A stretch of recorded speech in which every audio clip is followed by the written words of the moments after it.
everything up to now. Welcome back, people, and thank you for joining me again while we review the Epstein files. We have here, I think, our 7th tippy. Now look here, in these two photographs we can clearly see that there are clothing items and shoes displayed in the designated canvas wardrobe/shoe rack. Previously, these tippies' storage rooms were empty, yet this one seems to have clothing and shoes for a man, by the clothing in the images looking masculine. Going down a set of steps, underneath white wooden railings is a white wooden door. I wonder where this door leads. Opening the door, we see a white table and chairs, cooking appliances in the background, and through another door we arrive at some red storage lockers. We get another view of the kitchen area here and what looks like a storage room. This will be an employee break room/storage room. These 3 photographs show us staffing kitchen area and laundry room. With an abundance of electrical machinery, it looks like this area leads to a larger area. As I thought, the laundry room does indeed lead on to a storage area. This area has multitude of storage containers containing bright white laundry stacked neatly on a metal shelving unit. This appears to be the island's laundrette, where all the island's laundry is done here. The photograph on the left is a printout of employees' names and their roles on the island. Let us take a look at these employees. Achille Etienne, wreck shop. Boniface Laudat, carpenter. Charles Dick, plumber. Cristobal Herrera, irrigation. Cuthbert Titer, pools. J.E. Bikes and R.O. Dale Mark, wreck shop. Danny Etienne, M.C., electrician and plumber. Danny Boudrum, stonemason. David Alves, barge mate and extra help. Dupson Donasaint, landscape manager. Fabian John, landscaper. Felito Joseph, heavy machinery operator. Gail Leatham, landscaper. Gareth Eugene, houseman and extra help. Jerry A. Titer, pools, J.E. Bikes and trash. Gusneem Dulcie, landscaper and stonemason. Hillian Bedminster, painter. James Cesar, carpentry. Justina De La Cruz, housekeeping. Keyshawn Williams, electrician assistant. Kevin Alexander, houseman and extra help. Leda Hernandez, housekeeper. Luckner Legner, landscaper. Maurice Bedminster, carpenter. Miosotis C. Marte, housekeeping. Nicholas Victorian, landscaper. Onel Piersant, landscaper and stonemason. Oriel Joseph, TJ, painter. Patrick Sina, boat captain. Philemon Alcine, stonemason helper. Peter Ellie, construction. Peter Street Omer, landscaper and HM operator. Randy T. Amparo Del Rico, boat captain. Ronald Joseph, landscaper. Sheridan E. Elizy, wreck shop manager. Sylvester Gaillard, head carpenter. Pierre Jules, heavy machinery operator. Brian Bates, carpenter. I will be doing searches of these names to see if any could be runaways or victims. We know people were trafficked by Epstein. Many of those victims were later employed by Epstein or sold in a black market auction to the rich and powerful. Moving on. In the right photo, we leave that, quote, staff room/laundry area.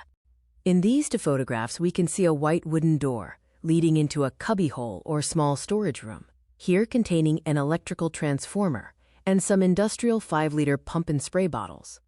Back up the steps, we can see white arched colonnade, presenting us more doors, which means more rooms for us to take a look at. Looking out at the ocean, we can see a balcony almost. It is a stone-paved walkway with a perfect view of the ocean. The letter E is paved into the walkway. Now this could either indicate the east side of the island or the famous E for Epstein. Which do you think? These next 4 photographs, we go down a flight of steps surrounded by grassy lawns, taking us down to a small villa, again with the same blue pyramid roof as we have seen with the other structures we have seen thus far on this island. But what the heck is this? At the top of the stone stairway is a statue of a warrior. I have enlarged the image on the lower left of the screen.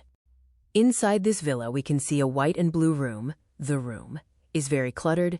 There is not a lot of space. These villas just seem to be a bedroom and a bathroom, clearly designed just for sleeping in, rather than living in, if you get what I mean. It is pretty much set up like a hotel room.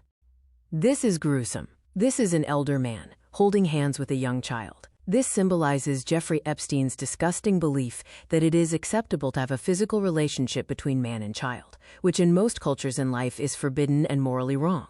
But a certain set of people in the world do not abide by these rules. No. They abide by the ancient Greek gods' philosophies, which encouraged relationships between elderly men and children. In this building, we can see in the left photograph a wooden desk, a Apple Mac desktop computer, a watch, Well, I will be bringing more clarity to the watches later in the video. On our right, we see an archway leading to a closet with a large, dark wooden wardrobe leading into what I guess will be a bathroom. The next photos show us a better view of those richly carved wooden wardrobe with circular door handles and a mirrored interior revealing neatly hung white robes. The right photo depicts to us a wooden dresser with a geometric mirror and a white bucket hat sits beside that open closet. Now in the left photograph we have a medical treatment room with oxygen equipment, a blue pop-up massage table or operating table, and various devices on a cart. The middle photograph we see more of that medical equipment with control panel and a light. This looks to me to be a dental studio. Now what you all won't know is that if you want to completely disappear to do that, you need to have all of your teeth removed, as even if a body is decomposed, it can still be identified by the dental records. So if you are taking victims here, removing all the teeth and using dental implants to replace the teeth, not only does the victim have perfect teeth, but now has no dental record to be able to be, quote, identified. Alternatively, if you brought a corpse here, you could remove the teeth, dispose of the body, and there would be no trace of evidence. Scary when you are now presented with all the possibilities. Finally, on the right, a neatly organized white shelving unit, holding audio equipment, a mini fridge, and storage bins. The next two photographs show us a luxurious wash basin in a white marble wash cabinet. On the opposite side of the room, a toilet and a telephone. Ha ha ha, we have mobile telephones now. Do you see now why I have said from the start that all Epstein's homes all seem pre-2000s? They all feel like homes from my childhood, rather than the technology available in 2019 when Epstein was arrested. Wow, now this is beautiful. This is what I'm talking about. A modernized bathroom with a divine oval bathtub and a U-shaped wicker-style chair in the center of room, positioned perfectly, almost as if a person would be seated in the middle of the room to watch another person while they bathe. That would not be too far-fetched of a theory, considering what we know about the monster that was Jeffrey Epstein, R.I.P. rot in purgatory. On the opposite side of the room from the oval-shaped bathtub is a glass room, a steam room, or walk-in shower. I'm going to presume it's a steam room. It is not a sauna. This is where we will be leaving this video. Please do not forget to like, share, subscribe, follow, and leave us all your comments, thoughts, and any theories or information you may know and would like to share your thoughts. Please do in the comment section. Thank you for watching. Stay suspicious and stay tuned for the next video.